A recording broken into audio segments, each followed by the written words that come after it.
আমরা এখন 37 নম্বর অঙ্কটি করব অনুশীলনী 3.5-এর। চল অঙ্কটি করি। শতকরা বার্ষিক 5 টাকা হার সরল মুনাফায়, ঠিক আছে, বার্ষিক মানে হচ্ছে আমরা জানি 1 বছর, 5 টাকা হার সরল মুনাফায় কত টাকা, আমাদেরকে কিন্তু কোশ্চেনে বলতেছে কত টাকা 13 বছরে সবৃদ্ধিমূল 985 টাকা হবে। তার মানে আমাদেরকে কিন্তু কোশ্চেনে বলতেছে কত টাকা, মানে হচ্ছে আমাদের যে মূলধনটা ছিল বা আমাদের যে আসল টাকাটা ছিল সেই আসল টাকাটা বের করতে বলতেছে বা মূলধনটা বের করতে বলতেছে, যেটা 13 বছরে সবৃদ্ধি মূলে 985 টাকা হবে শতকরা বার্ষিক 5 টাকা হারে। তাহলে চলো আমরা অঙ্কটি করি। আমরা প্রথমে যেটা লিখবো, আমরা জানি একটা সূত্র আছে আমাদের সুদ আসল অঙ্কের, সেই সূত্রটা আমরা প্রথমে লিখবো। তাহলে আমরা প্রথমে লিখবো আমরা জানি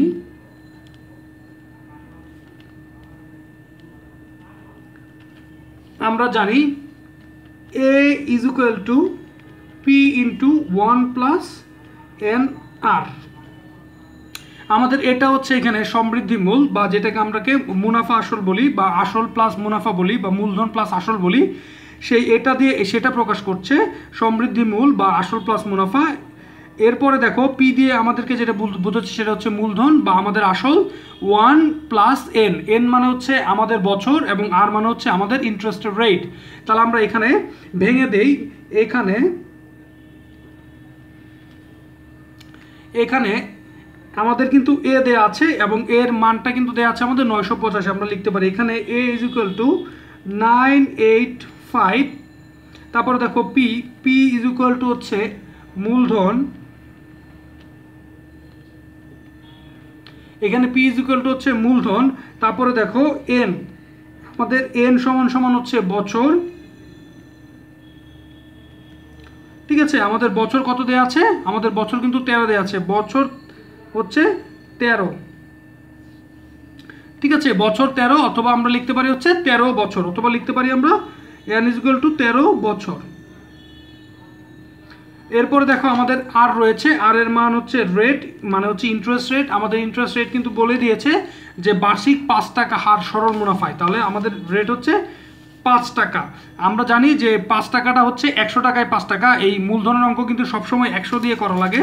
তার মানে হচ্ছে 100 টাকায় বার্ষিক 5 টাকা, মানে বছরে 100 টাকায় 5 টাকা হারে আমরা মুনাফা পাই। তাহলে হচ্ছে আর হচ্ছে আমাদের 5%, আর হচ্ছে আমাদের 5%, যেহেতু বলেছি যে মুনাফার ক্ষেত্রে সবসময় 100-100-র সাথে হিসাব করা হয় বা 100 দিয়ে হিসাবটা করা হয়। তাহলে হচ্ছে 100-র মধ্যে আমি শুধুমাত্র 5% মুনাফা পাচ্ছি। তাহলে এই 5%কে আমরা ভেঙে লিখতে পারি হচ্ছে 5/100 আমাদের অঙ্ক করার সুবিধার্থে। তাহলে আমাদের প্রশ্নে কি বলেছিল, আমাদের প্রশ্নে বলেছিল যে 13 বছরের সমৃদ্ধি মূল হবে 985 টাকা। তাহলে আমরা কি করতে পারি, এই সূত্রটা দিয়ে অঙ্ক করতে পারি। তাহলে আমাদের প্রশ্ন মতে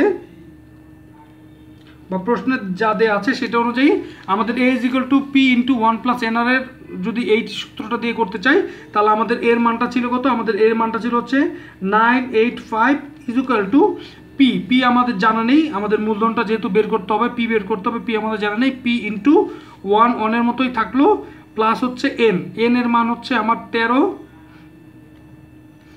এরপর হচ্ছে আর ইন্টু আর, আর এর মান হচ্ছে 5/100। জাস্ট এবার আমরা অঙ্কটাকে নর্মাল নিয়মে করলে আমাদের অঙ্কটা হয়ে যাবে সমান সমান, যেহেতু পরবর্তী লাইনের জন্য বা 985 ইজ ইকুয়াল টু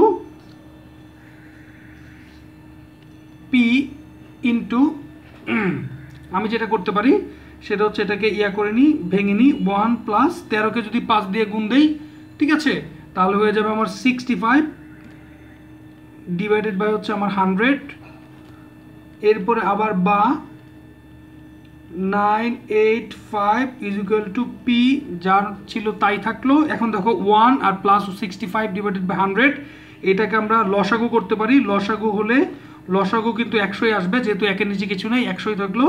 একের নিচে যেহেতু 1 মনে মনে ধরা হয়, তাহলে 100 দিয়ে উপরেরটা গুণ হবে, 100 প্লাস 100 দিয়ে 100 যদি ভাগ করি তাহলে হচ্ছে 1 থাকে, 1 দিয়ে উপরেরটা গুণ 65 বা 985 is equal to P into হচ্ছে 165 ডিভাইডেড বাই 100,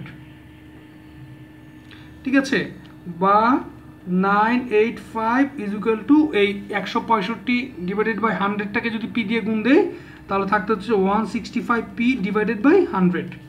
এখন আমরা একটা এটার সাথে গুণ দিই আড়াআড়িভাবে গুণ দিলে এটা আসবে এটার সাথে, এটা আসবে এটার সাথে, এটা নিচে নিচে মনে মনে আমরা এক ধরি, তাহলে কি হচ্ছে দেখো 165 ইজ ইকুয়াল টু হচ্ছে 985কে যদি আমরা গুণ দেই তাহলে আমাদের যেটা আসতেছে সেটা হচ্ছে তোমার, আমরা একসাথে গুণ দিতে পারি অথবা আলাদাও করতে পারি, সেটা হচ্ছে 985 ইন্টু হচ্ছে 100, ঠিক আছে। এখন বা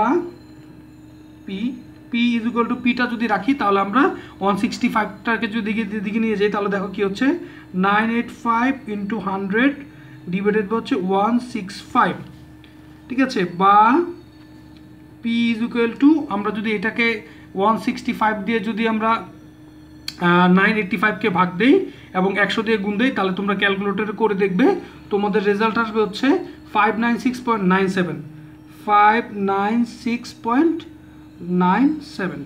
এটা হচ্ছে আমাদের উত্তর বা আমাদের মূলধন ছিল কত, সেটা হচ্ছে 596.97। তাহলে আমরা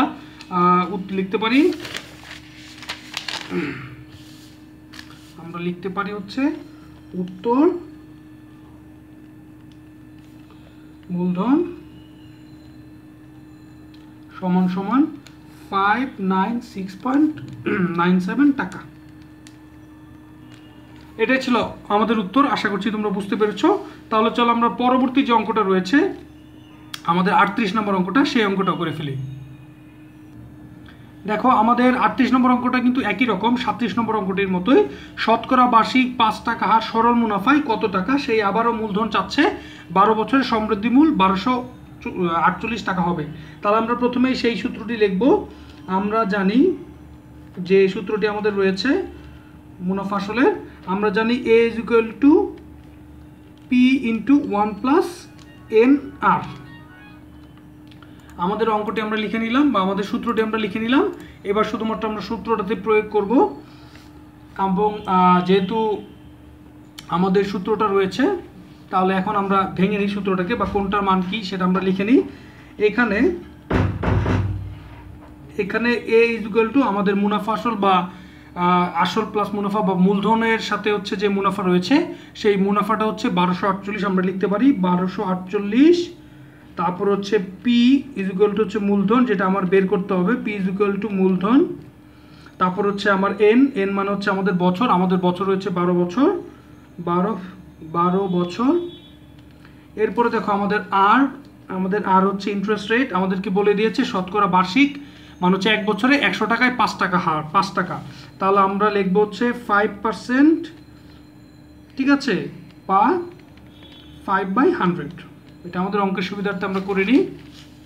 তাহলে আমাদের প্রশ্নটা কি ছিল, প্রশ্ন মতো আমরা লিখতে পারি, প্রশ্ন মতো ছিল হচ্ছে সমৃদ্ধি মূল 1248 টাকা হবে 12 বছরে 5 টাকা হার সরল মুনাফায়। তাহলে আমাদের সূত্রটা অনুযায়ী আমরা যদি লিখি বা সেটা হচ্ছে যে আমাদের সূত্র ছিল কত, 1248 সমান আমাদের পির মান ছিল জানি না, পির মতোই থাকলো। তারপর হচ্ছে ইন্টু 1 প্লাস এন এর মান হচ্ছে 12 ইন্টু হচ্ছে আর হচ্ছে 5/100, এক্স্যাক্টলি আগের অঙ্কটার মতোই। বা যেহেতু সমান বাম পাশে অবশ্যই বা দিব পরবর্তী লাইনের জন্য, 1248 ইজ ইকুয়াল টু, আমি যদি পিটাকে পির মতো রাখি তাহলে হচ্ছে দেখো 1 প্লাস 12কে যদি 5 দিয়ে গুণ দেয় তাহলে হচ্ছে 5 12 60 ডিভাইডেড বাই 100 ব্র্যাকেট ক্লোজ, বা 1248 সমান পি, এরপরে 100 লসাগু করলাম দুইটার মধ্যে, যেহেতু নিচে 1 রয়েছে তাহলে ভাগ দিলে 100ই থাকতেছে, এটার সাথে 1 গুণ দিলে 100 প্লাস এটাতে 1 প্লাস 60, বা 1248 সমান পি দিয়ে যদি 100 দুইটা যদি যোগ দেয় তাহলে হচ্ছে 160 এবং পি কে যদি দুইটা দিয়ে গুণ দেয় তাহলে হচ্ছে 160 পি ডিভাইডেড বাই হচ্ছে 100, ছোট করলাম অঙ্কটাকে। এইটা আর যদি গুণ দেই তাহলে দেখো 160 পি ইজ ইকুয়াল টু হচ্ছে 1248 ইন্টু হচ্ছে 100, বা P is equal to 1248 into 100 divided by 160, 0 কাটা।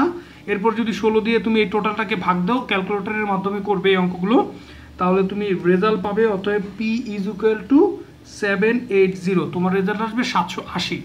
যেহেতু তোমার রেজাল্ট 780 মানে হচ্ছে তোমার মূলধন ছিল 780। আমরা কিন্তু এখানে বলে দিয়েছিলাম পি ইজ ইকুয়াল টু মূলধন, এবং আমাদের মূলধন ছিল হচ্ছে 780। তাহলে এটাই আমাদের উত্তর। আমরা সিম্পলি লিখতে পারি উত্তর মূলধন 780 টাকা। আশা করছি তোমরা বুঝতে পেরেছো। ভালো লাগলে ভাই অবশ্যই লাইক করবে, কমেন্টস করবে, সাবস্ক্রাইব করবে, আর তোমার যে বন্ধু বান্ধব রয়েছে তাদেরকেও জিনিসগুলো শেয়ার করবে যাতে তারাও তোমাদের মতো উপকৃত হতে পারে ভিডিওগুলো দেখে। ভালো থাকবে সবাই, থ্যাংক ইউ।